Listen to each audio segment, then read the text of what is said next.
Hi, good evening. Welcome along to the Transfer Show.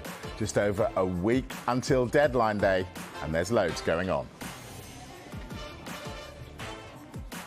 Coming up, Eddie Howe is closing in on a record-breaking deal for a striker as Newcastle flex their spending power. West Ham are bottom of the Premier League, but they're one of the summer's biggest spenders. And David Moyes is ready to add a Brazil international. Erik ten Hag prepares to go again and sign Antony. There could be another winger on the agenda at Manchester United, though. And we have the very latest on Thomas Tuchel's attempts to get Wesley Fofana and Anthony Gordon through the door at Chelsea. So, Carve, we thought Newcastle would be making waves in this transfer window. Is their time about to come?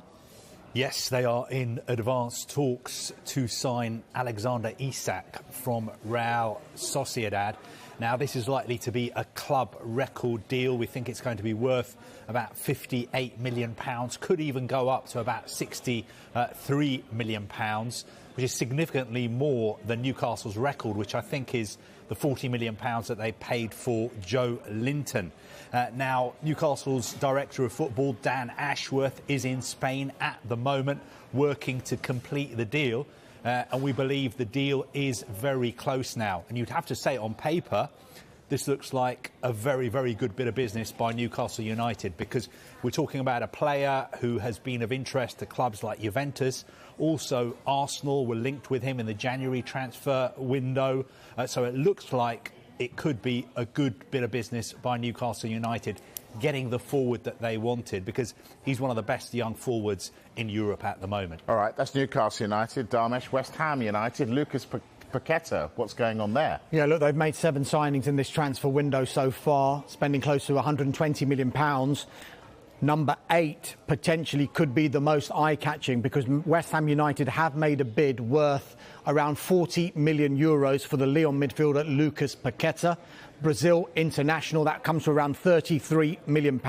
I am told that the players' agents are in London and they want to conclude a deal with a Premier League club before the end of the window. There are talks continuing between West Ham United and Lyon, because even though the bid has gone in, the fee has not yet been agreed. Personal terms, I'm told in the last few minutes, are not expected to be a problem. Paqueta has got 3 years left on his Lyon contract, but this would be some coup for West Ham United if they can get it over the line. OK. Let's hear from David Moyes. I think he's got a little bit on Lucas Paqueta. 23, 30 Brazil caps, can play 10, 8, plays as a false 9 for Brazil quite often. I think his pedigree is really good. The pedigree doesn't always guarantee that it works, but you'd hope that it helps towards possibly getting better. Clearly interested. Brendan Rodgers has got Wesley Fofana training with the under-23s. What is the situation? Are Chelsea going to get their man? Very good question. I think at the moment Chelsea are considering whether to go back in for Wesley Fofana or whether to drop their interest and move on to other targets. The situation, it's been well covered throughout the summer. Chelsea have made 3 bids. The last bid was worth in total £70 million. That went in yesterday. Turned down by Leicester. Leicester want £80 million. I think what Chelsea are looking at now is 2 sides of the story. Yes, he's 21. He's a very, very good defender. Got a big future ahead of him. But on the other hand, he's had a serious injury. I think he's only played something like 40 Premier League games. He hasn't played for France yet. Should they really be spending £80–85 million on a player like that? That is what they're discussing at the moment. I think it's touch and go whether they move on or go back in. All right, and what about, I'm going to ask you the same thing about Anthony Gordon then. Do they move on or go back in? That one, the situation is just as complicated, because Everton are digging their heels in, as is their right, and saying the player is not for sale. At the moment, they don't want to let him go. Again, Chelsea are prepared to pay up to £60 million for him, but obviously a lot of that, probably £10 million of that, is in add-ons. Frank Lampard, the Everton manager, was speaking about Gordon last night, and he said, in an ideal world, I want him to carry on being an Everton player. And he was asked a direct question. Has he told you face-to-face that he wants to leave? And Frank Lampard said, I'm not going to talk about that in public. OK, and we'll read into that what we want. It's taken a while, but let's get there. Man United, Ramesh. Normally we're straight in there, but we're at Man United now. Any movement on the possible Antony deal? Possible, yes. This one looks like it could be accelerating because I'm told today that Manchester United are prepared to raise their offer for the Ajax forward Antony to 94 million euros, including add-ons. So in pounds, that's around 80 million pounds all in. I'm also told that sources close to the negotiations have told me that they're hopeful that a deal can be agreed for Antony this week, or definitely before the end of this transfer window. The new offer would also see, I think, Ajax receive more of an initial payment as well. It has not been agreed, though. This improved bid has not gone in to Ajax just yet, but that is what we think that Manchester United are prepared to do. Antony has made it very, very clear to Ajax, look, I want to make this move. And I think part of him is thinking, look, that is a lot of money for a player like myself.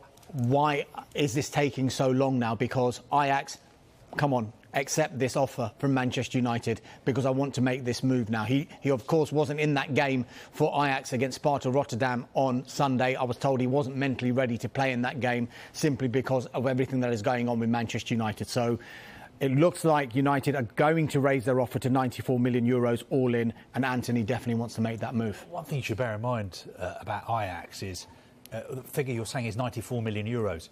Ajax's turnover, I think at their last accounts, their turnover was about 125 million euros.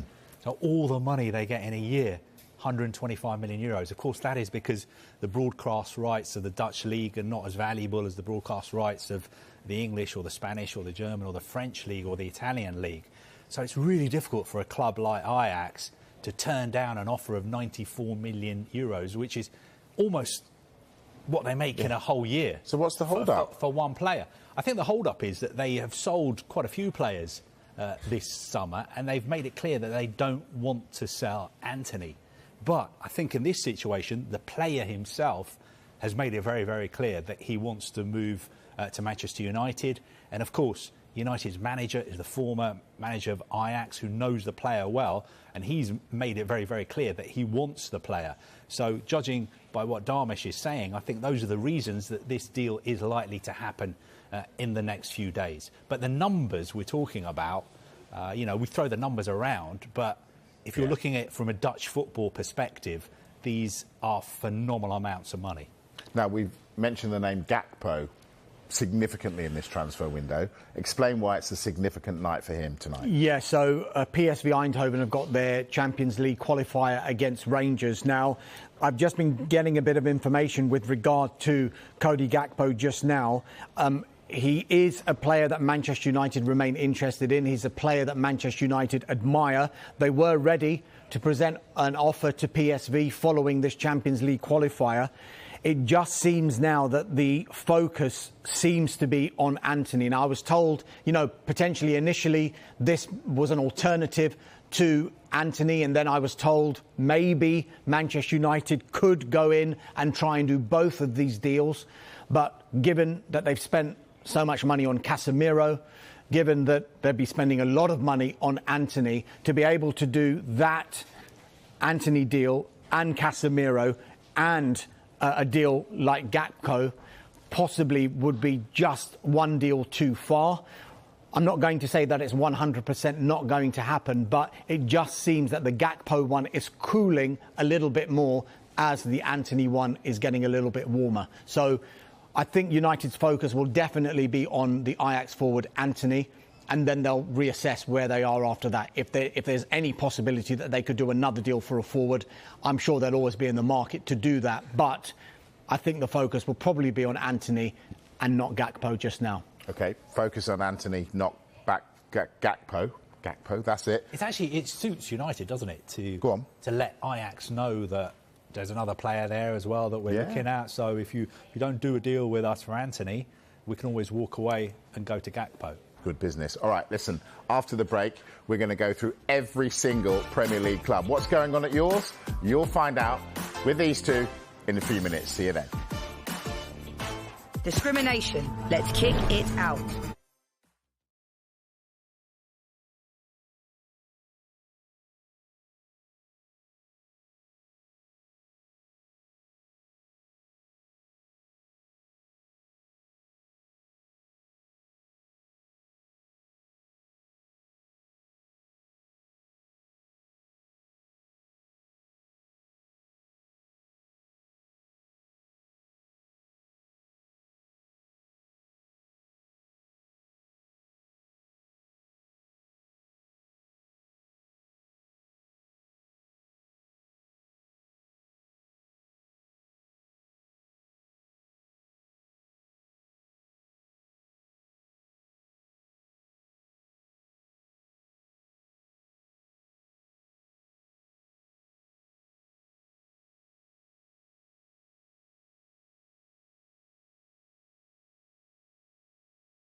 Time now to go round the clubs, Dharmesh. Thank you, Cody.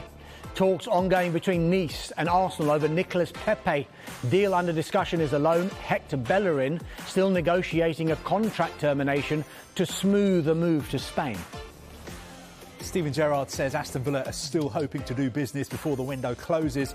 He says Villa are working behind the scenes on a few different situations. Bournemouth manager Scott Parker is undecided whether forward Christian Sadie will go out on loan or stay in this window. Thomas Frank is happy with his summer business. New signing Mikkel Damsgaard made his debut against Colchester last night. He should feature against Everton on Saturday. Brighton centre-back Matt Clark has completed his medical ahead of his £2.25 million move to Middlesbrough. Chelsea considering whether to make another bid for Wesley Fofana or walk away. Talks still on for Aubameyang and Gordon. Crystal Palace are interested in Chelsea's Conor Gallagher and Leicester City's Boubakary Soumaré. Everton holding firm on Chelsea's attempts to sign Anthony Gordon.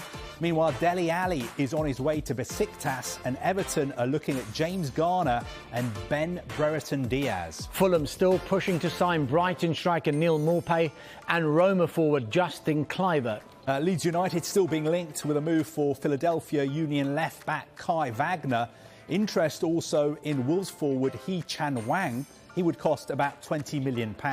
Leicester City defender Wesley Fofana is training with the under-23 squad. Boss Brendan Rodgers has confirmed the club has rejected a third bid from Chelsea.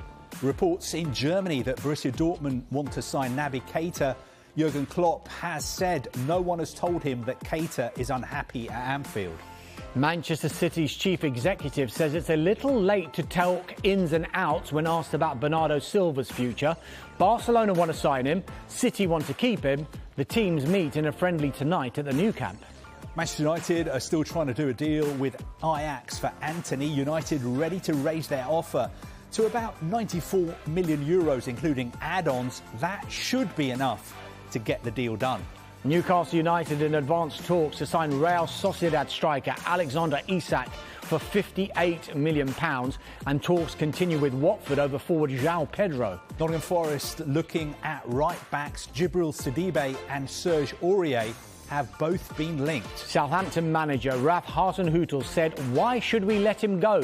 when asked about the possibility of striker Che Adams leaving. Bryan Hill to Valencia on loan with no option is almost done. Meanwhile, Japhet Tanganga wants to join AC Milan. Spurs also willing to listen to offers for Reguilon and Winks. West Ham United have made a €40 million bid for Lyon midfielder Lucas Paqueta, and they've made an improved offer for Club Brugge midfielder Hans Vanaken.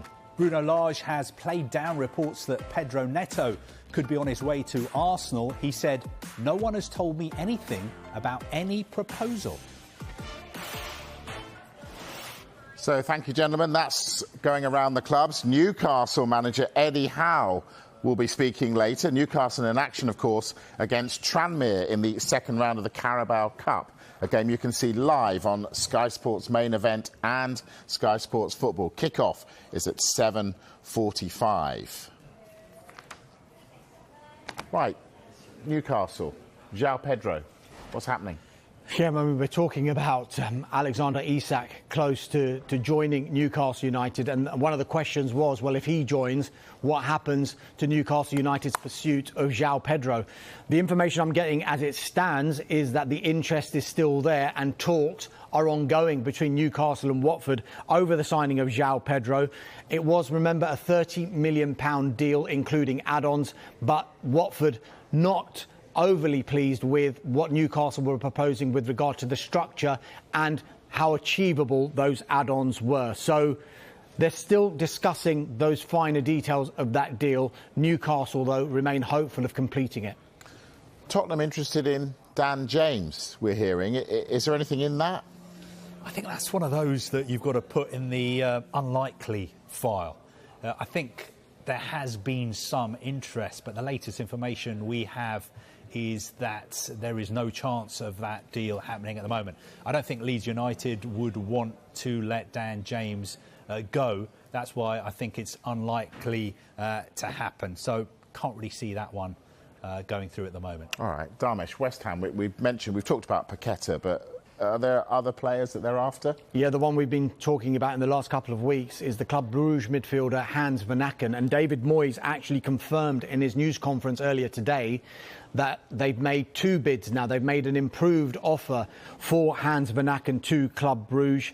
He turned 30 years old today, did Hans Vanaken. And at that age, he's basically decided, I don't think I'm going to get another chance to move to the Premier League again. So he wants to make that move. He's made that clear to Club Brugge. But look, still no agreement on the price as it stands. We don't know for sure what Club Brugge's response was to that improved bid. Now, there might come a point where West Ham United say if they can't agree that deal, we'll have to walk away and look at other options. And there are other options, including Atalanta's Ruslan Malinovsky. And they're also keeping an eye on Conor Gallagher's situation at Chelsea. He did start against Leeds, of course, at the weekend. But if he is allowed to leave, potentially on loan, potentially, who knows, on a permanent deal, I think West Ham would be near the front of the queue in their interest to sign him. Speaking of front of the queue, we know Barcelona are there for Bernardo Silva. The 2 sides meet in a friendly tonight. Are they going to be discussing a possible move for the midfielder? Good point. I imagine the Manchester City chairman is going to be sitting next to the Barcelona president this evening. You would think maybe the name Bernardo Silva will come up. I don't think it will come up from Manchester City's side. As far as City are concerned, it's too late. It's too late to let Bernardo Silva go. I think City have a policy. If a player wants to leave, they're not going to stand in their way, but their valuation has to be met, and it has to be done at the right time, at a time which gives City the opportunity to sign a replacement. And I think as far as the situation with Bernardo Silva is concerned, I think it's too late. Ferran Soriano, the City chief executive, I think yesterday was speaking to Spanish media, and he said, look, there's only 7 days to go. Too late to do any business. And I think as far as the player is concerned, he's totally committed to Manchester City anyway. Yes, I know there's been talk in the background that Barcelona are interested, but we've made this point before. Why would you want to leave Manchester City at the moment to go to a club like Barcelona who've got financial problems, who are unable to pay some of their players, who are unable to register some of their players? So I think as far as Bernardo Silva is concerned, he's at the best club he could be at the moment. You could have finished that sentence with, why would you want to leave Manchester City? Full stop. Oh, no, question mark. Dharmesh, Chelsea, we spoke about Anthony Gordon. Where does all this leave Callum Hudson-Odoi? Yeah, but I mean, we told you earlier on in this window that Callum Hudson-Odoi made it clear to Chelsea that he wanted to leave on loan to get regular first-team football, and that loan move looks like it's very close because he's close to joining the Bundesliga club Bayer Leverkusen. Now, I'm told his brother, Bradley, and his father were very central to all of these negotiations, and they continue advanced talks with the Bundesliga club. We think it's just about finalising that deal now. We think as many as 20 clubs are actually interested in Callum Hudson-Odoi and taking him on loan. Still work to get the deal done, but increased confidence and willingness from all parties to do just that. As it stands, it's a straight loan. Could work for all parties. Got 2 years left on his Chelsea contract. If he plays well in this season-long loan, he comes back to Chelsea with 1 year left, and then Chelsea can make a decision. Do they offer him a new contract and say, look, you're part of our long-term plans? Or, look, you've played well, we can get a good price for you now. And then Callum Hudson-Odoi can continue his career elsewhere. But it looks like it's very, very close. He came close to going to the Bundesliga last summer to Borussia Dortmund, but Chelsea blocked that move on deadline day. Looks like he will be getting his move this time, and it's to Bayer Leverkusen. Talked about players possibly leaving Everton, but what about incomings? Anything happening there? Well, look, it depends on who goes. If Anthony Gordon goes, also Dele Alli. This evening, he will be flying to Turkey to complete his move to Besiktas. It looks like that one is going to be a loan with an option to buy. Also, Anthony Gordon, I think he's told Everton he wants to leave Everton, saying that he's not for sale. That situation needs to be sorted out. Once all that is done, Frank Lampard does want to make signings. James Garner, the Manchester United midfielder, £15 million. He could end up at Goodison Park. Also, the Blackburn striker, Ben Brereton Diaz, whose contract is running out at Blackburn. he's a player who's of interest to Everton. And also quite a few players at Chelsea they're interested in. Armando Broja and also Conor Gallagher. I don't know if they could be involved in any deal which would see Anthony Gordon go the other way. OK, I know you keep an eye on what's going on in Europe for us. Anything caught your eye? Juventus looks like they've pulled out of the Memphis Depay deal. Full steam ahead to get Arkadiusz Milik from Marseille. Max Allegri, the manager at Juventus, has told the board, get me Leandro Paredes, the PSG midfielder. I want him. Do whatever you can to get him, maybe on loan. And Herrera, do you remember him, the Manchester United midfielder? PSG have basically agreed to terminate his contract 2 years early. He's leaving PSG. Looks like he's going back to one of his former clubs, Athletic Bilbao. Also, Roma working on a deal to sign the Italy forward Andrea Bellotti, who's a free agent after leaving Torino. And also, they need a central midfielder because Gini Wijnaldum broke his leg on Sunday. They are also in for Leandro Paredes as well, if he doesn't go to Juventus. There have also been some reports in Italy linking Liverpool with a move for Leandro Paredes, but those are not reports that we've been able to confirm this end at all. Just very quickly, just the line on, it wouldn't be a transfer show if we didn't mention Frankie de Jong. Yeah. The latest information I've got now, it is very unlikely he'll be going to Manchester United in this transfer window, simply because it'll be so difficult to do a transfer window where they sign Casemiro and Antony, which is now the priority, and Frankie de Jong amongst the other players that they have signed. So Frankie de Jong looking increasingly unlikely now to go to Manchester United in this transfer window. That is some way to finish this transfer show. We're back at 7. I'm back just after the break. See you in a moment.